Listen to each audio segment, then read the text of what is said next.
interrogation. And you're on. All right, here we go.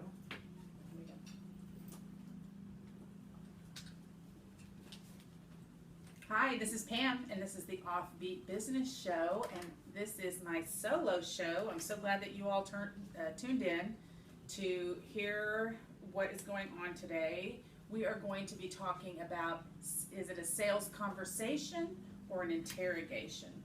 So the first part of the show, we're going to talk about what that looks like in a business meeting. In my opinion, it's very easy for people to go into a sales meeting, especially with a prospect that maybe they've been trying to get in front of for quite a while, and so they get very excited. So people are guilty of, and myself included, I used to do this. You go into a sales meeting and you're so excited to be in front of this person that you haven't had any time, or you haven't had a chance to get in front of. You've been trying and trying and trying, and finally they say yes. So you go in and you want to make every minute, second count in front of this person. You want to make sure that they know everything that you can do for them, and every line that you have to offer them, and every color that you have to offer them.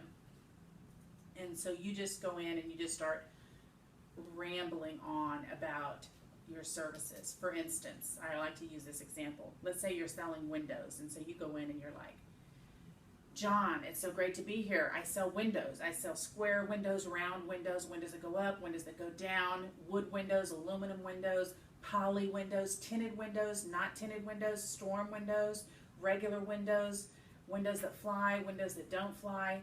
And you just start going on and on and on about every type of window that you could offer and sell to John, because you want to make sure that you know that he knows every single option, so that if he has any tiny interest in one of those, you don't miss telling him about it, so that he knows you offer it and he can buy it from you.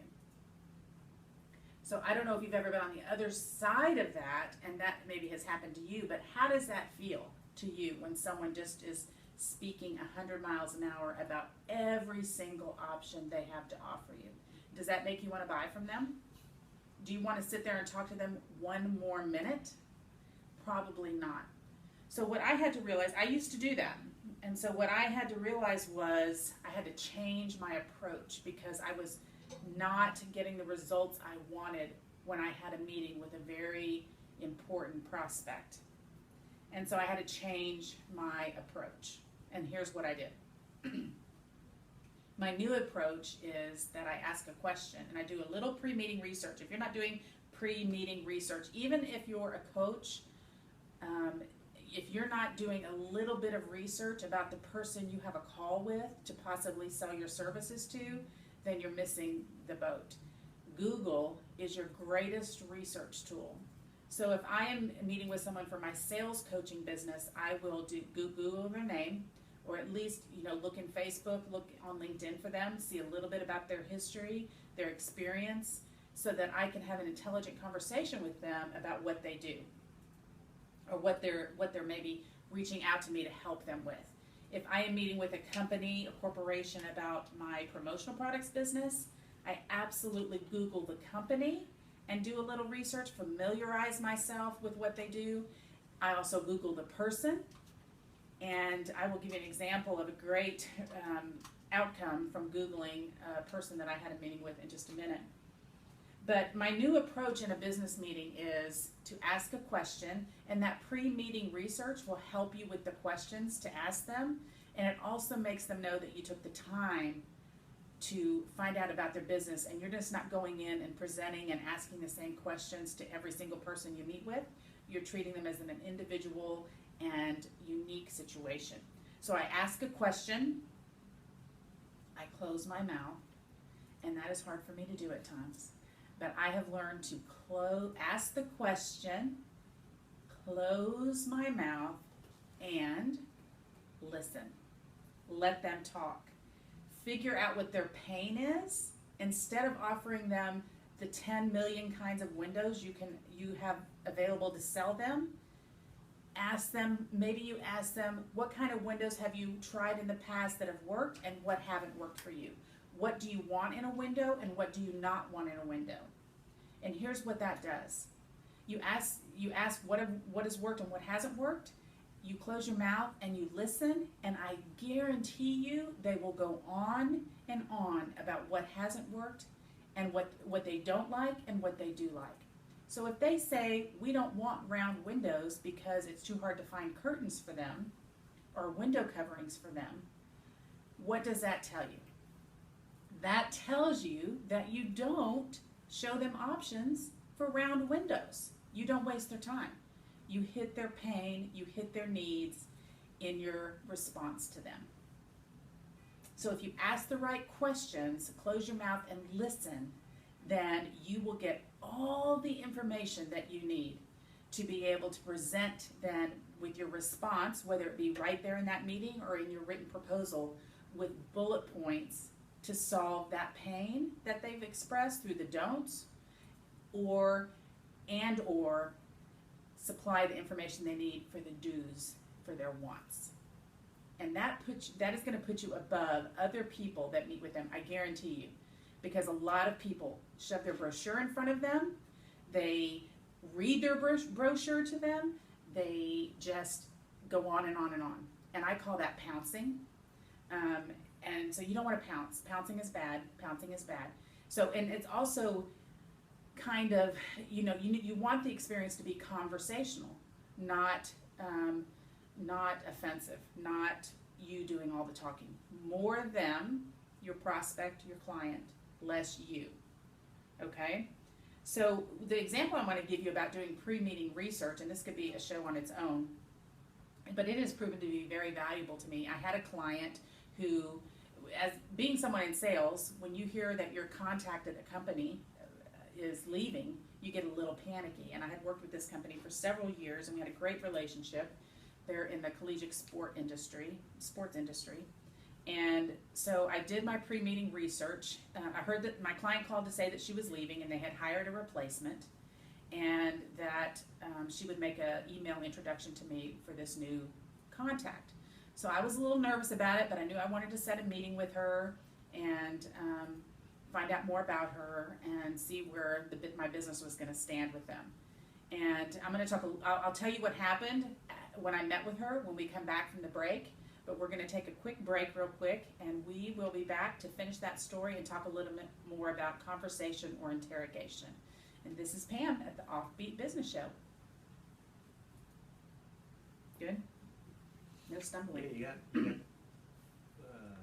minutes to go in the next segment, so Okay. feel free to fill the air with your knowledge. My knowledge.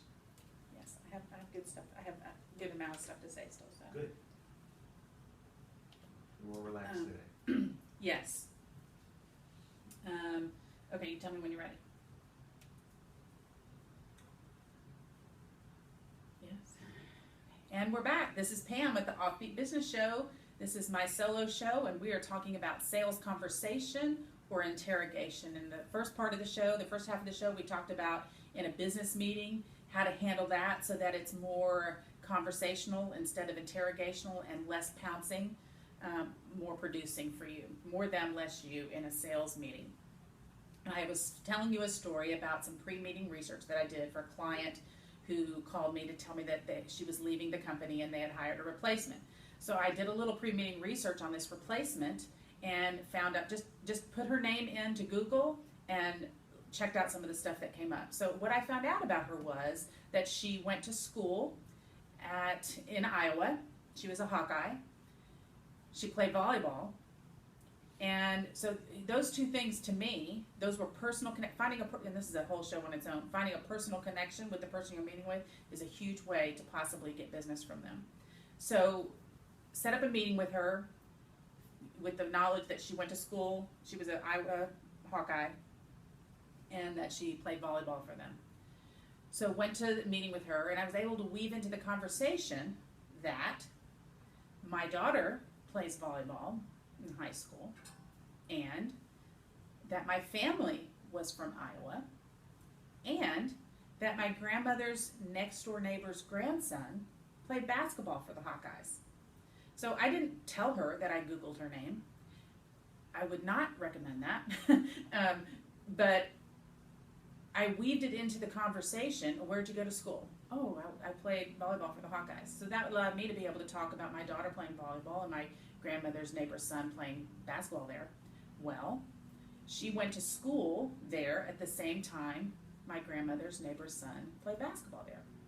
And so it was an instant personal connection that I believe played a part in me being able to keep that business. So that's kind of a side note, a little sidebar there. But personal connection, doing pre-meeting research is very important to be able to ask the right questions in a meeting and have a great conversation in a meeting. So now I want to talk just a few minutes, the rest of the time, about your impact statement. I call it an impact statement. Some people call it a 30-second commercial or an elevator speech. And to be quite honest, the phrase 30-second commercial, I am pretty sure that no one wants to hear you talk about yourself for 30 seconds in a row, especially when you're going on and on about your business, maybe pouncing on them about your business. And so I think 15 seconds is more reasonable to be able to get a little blurb about yourself out. And if you respond when people ask, the typical thing in a networking meeting seems to be, so what do you do? Which I don't recommend, and that's a whole other show. But if people come up to you and say, what do you do? How do you respond? I asked a coaching client this the other day, and I said, so what do you say when people say, what do you do? And she said, I say, I sell home warranties. Now, doesn't that just grab you and make you want to find out more? No. So you have to find a compelling 2 or 3 sentences to say to people to be able to deliver your message and tell them how you can solve pain. 15 seconds max. Because when I'm talking to a sales coaching client about this, I typically get a timer and set it for 30 seconds, and that whole 30 seconds I am just saying blah blah blah, me, blah blah blah, me for 30 seconds, and you find out just how long that is. So you've got to make it shorter and sweeter. I'm going to be doing a workshop on this in October, and you can find out the dates for that. The date for that workshop, it's going to be a virtual webinar. And so anybody, wherever you are in the country, in the world, you can come and participate in that. The information will be on the offbeatbusiness.com website. And it's going to be about creating and delivering your impact statement. But basically, you need to know, who do you help? How do you help them? And what makes you different? And you have to create that using emotionally stirring words. You need to speak to their pain, and being able to speak to people's pain is related to who your ideal client is and how you can help them. So you need to be educated and in tune with who your client is and what their pain is. What are they frustrated with? What are they struggling with? What is your main thing that you can help them with? So speak to their pain and then tell them how you solve it and how you're different than maybe the 1,000 other people that do it. And so one way to do that, in my opinion, is using the emotionally stirring words. And in the workshop that I'm doing, I'm going to provide you several pages worth of emotionally stirring words that have been successful in helping people create their impact statement. Because if you say, I sell home warranties, which makes you not worry when your air conditioner goes out, that's not bad, but it's far from great and far from emotionally stirring and making someone want to hear more. That's the purpose of your impact statement, is making people want to hear more from you, not run away from you, or not have an inkling of how you can help them, so that there's a further conversation you can have over coffee or a Skype call or a telephone call. So you want to make sure you have some type of a response to them, especially in a networking meeting. The whole what do you do is so overdone, in my opinion. I think starting out with just general conversation instead of automatically saying, what do you do? I think we talked about this in an earlier show, but if you start out conversational instead of interrogational, to where you're sizing them up to see if they're even worth your time and having a conversation with them, trying to size them up right away and then dismissing them if there's of no value to you. To me, that is the wrong approach. It's not about being at a networking event. It's not about making sure you meet everybody in the room and get a business card from everybody. It's about building relationships, and I tend to focus more on I might only talk to 3 or 4 or 5 people at a networking event, but I make sure that the networking event I go to is of value to me and where my ideal client is going to be hanging out. So I don't have to do a lot of walking around and trying to figure out if they are an ideal client for me, because I research where I spend my time networking to make sure it is a place where my ideal client will hang out. But having that impact statement to be able to lead them into wanting to spend more time with you is very important. And there's a process in the workshop that I'm going to do, the virtual workshop webinar I'm going to do. It takes you through a process. I have several templates. I have several examples for you of other people's impact statements that I've worked on with, that resulted of working with me. And it's an important part of your marketing strategy to be able to have that down. Because some people even have been able to construct their tagline for their business, a new tagline for their business, after creating their impact statement with me. So that's it. That's why you need to have one that is short, sweet, and impactful. How much time do I have? Okay, good. So again, the information about the impact statement webinar workshop, the virtual workshop that I will be doing, will be on our offbeatbusiness.com website.